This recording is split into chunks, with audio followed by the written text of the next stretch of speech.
Isang magandang umaga po sa inyo.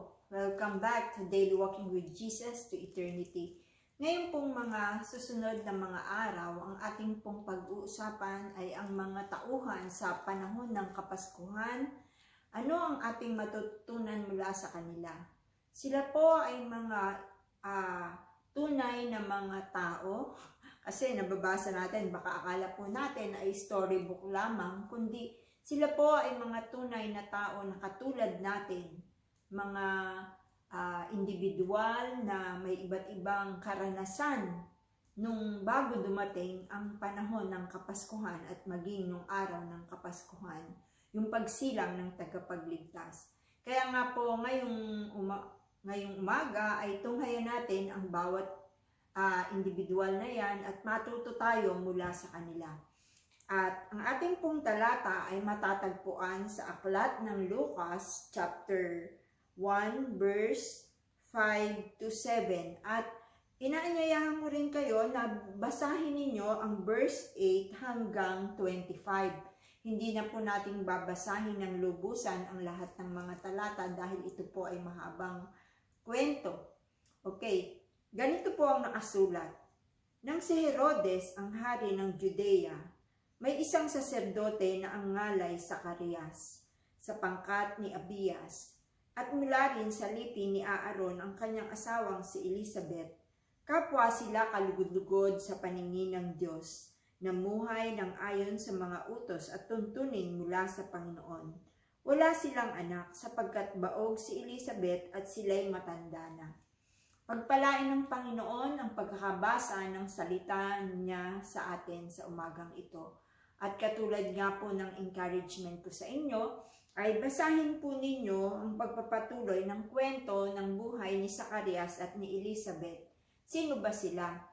Bagamat sila ay walang direktang kaugnayan doon sa nativity or yung kwento doon sa may Belen, silang mag-asawa ay naging bahagi ng buhay ng ating Panginoong Hesus sa paghahanda ng kanyang pagdating.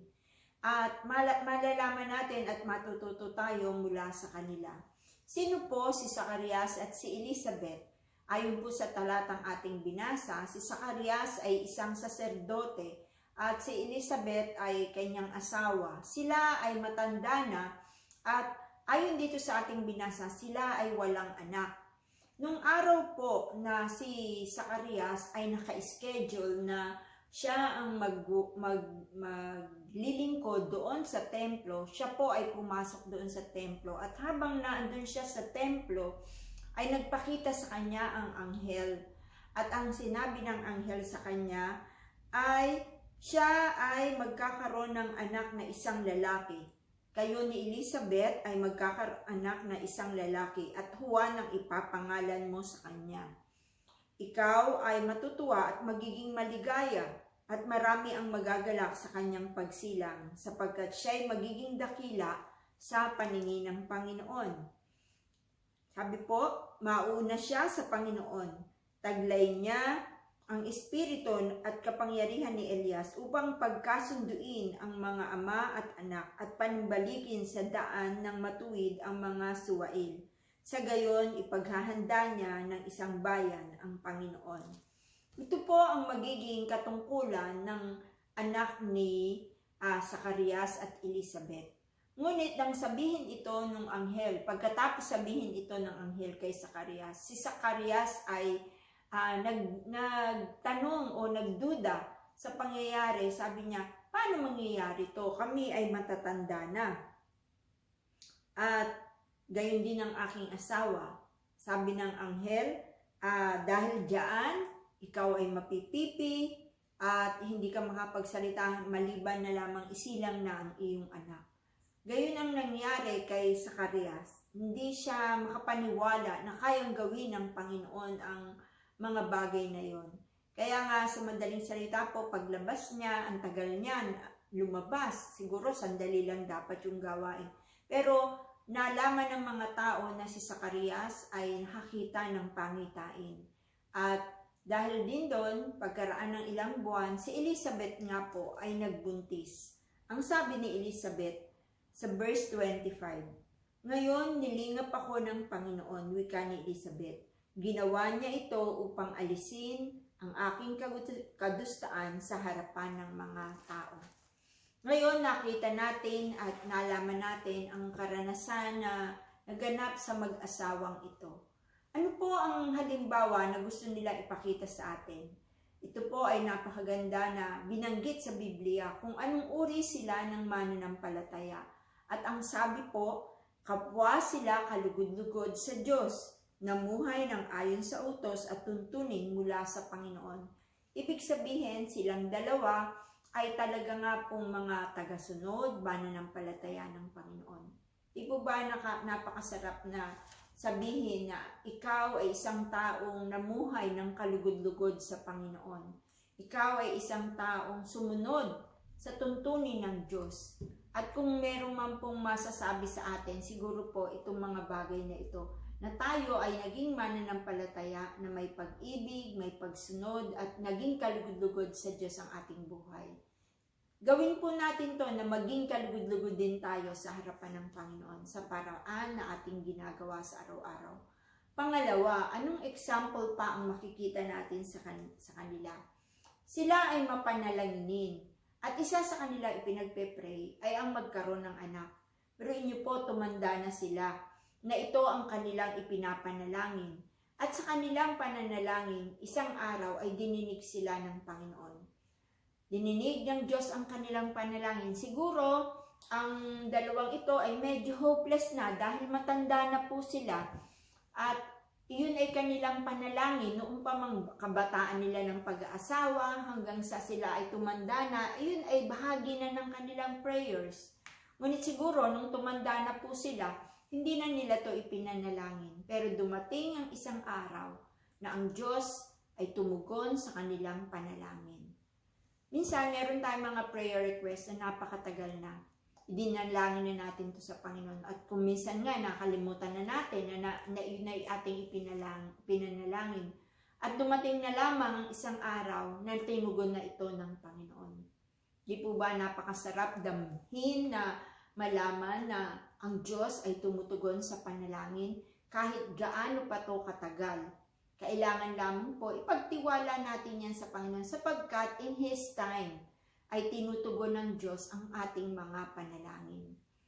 Pangatlo po na ating matututunan, sila ay nagkaanak. Ang naging anak nila ay si Juan. At si Juan po ay may tungkuling ginampanan. At ang tungkulin niya ay ihanda ang pagdating ng tagapagligtas. Siya ay magpapahayag ng salita ng Diyos na ang mga tao ay magbabalik loob sa Panginoon. Ginampanan po ito ni Juan sa kanyang buhay. At ang Juan na ito ay yung kilala natin na si John the Baptist, Juan Bautista. Siya po yung anak ni Zacarias at ni Elizabeth. Ang kanya pong buhay ay itinalaga para maglingkod sa Panginoon. Ano po ang matututunan natin dito?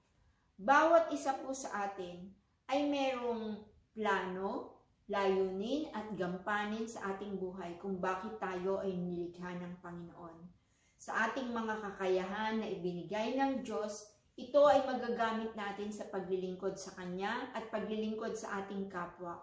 At higit sa lahat ay magagamit natin ang ating buhay. Una, hindi lang para sa ating sarili, kundi unang higit sa lahat ay para sa Diyos.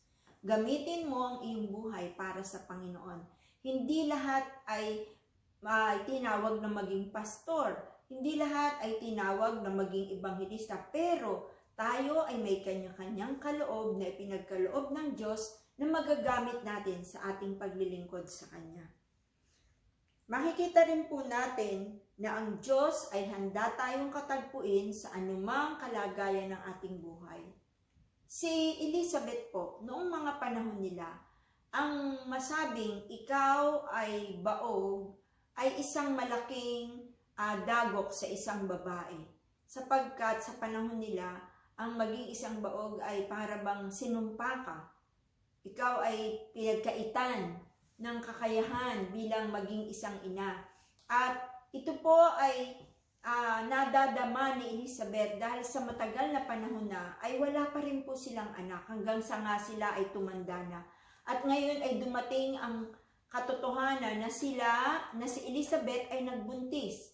Ang sabi po dito sa ating talata, nabanggit na lamang ni Elizabeth, "Ngayon nilingap ako ng Panginoon. Ginawa niya ito upang alisin ang aking kadustaan sa harapan ng mga tao." Si Elizabeth ay nakatagpo ng tulong mula sa Diyos. Tayo, iba-iba ang ating pinagdaraanan sa buhay. Iba-iba ang sitwasyon natin. Pero alam mo ba, ikaw ay kinakatagpo ng Diyos kung saan ano ang iyong kalagayan sa buhay. Maaring ikaw ay may karamdaman, ang Diyos ang iyong magiging tagapagpagaling. Maaring ikaw ay may kasalanan o alipin ng isang kasalanan, ang Diyos ang magpapalaya sa iyo sa pamamagitan ng kanyang anak na si Jesus. Maaring ikaw naman ay naandun sa isang panahon na ikaw ay may kahinaan. Ang Panginoon ay nariyan upang bigyan ka ng kalakasan. Nais ipakita sa iyo ng Panginoon ang kanyang kapangyarihan kung paanong ipinakita niya ang kanyang kapangyarihan kay Zacarias at Elizabeth. Matuto po tayong magtiwala at huwag po tayong panghinaan ng loob o magduda sa kapangyarihan at kabutihan ng Diyos. Ngayon pong panahon ng Kapaskuhan, alalahanin po natin na may Diyos na palaging handang duminig sa ating panalangin at tugunin ang ating mga pangangailangan. Tayo po ay manalangin. Aming Diyos at aming Ama, maraming salamat. Pinakita mo sa amin na wala nga pong imposible sa iyo. Katulad po ni Zacarias at ni Elizabeth, kahit gaano pa katagal ang kanilang panalangin, ito ay iyong pinagkaloob. Gayun din, Panginoon, tinulungan mo si Elizabeth upang itaas ang kanyang sarili sa kalagayan niya kung paano siya ay nanghihina ng loob dahil hindi siya magkaanak. Ngunit dahil sa katugunan ng mga panalangin niya, ay pinagkalooban mo siya ng isang anak na lalaki na maglilingkod sa iyo. Panginoon, pagpalain mo po ang buhay ng bawat isa. Hindi ko po alam kung anong kanilang kalagayan, pero higit ka pong nakakaalam at alam ko po katatagpuin mo sila.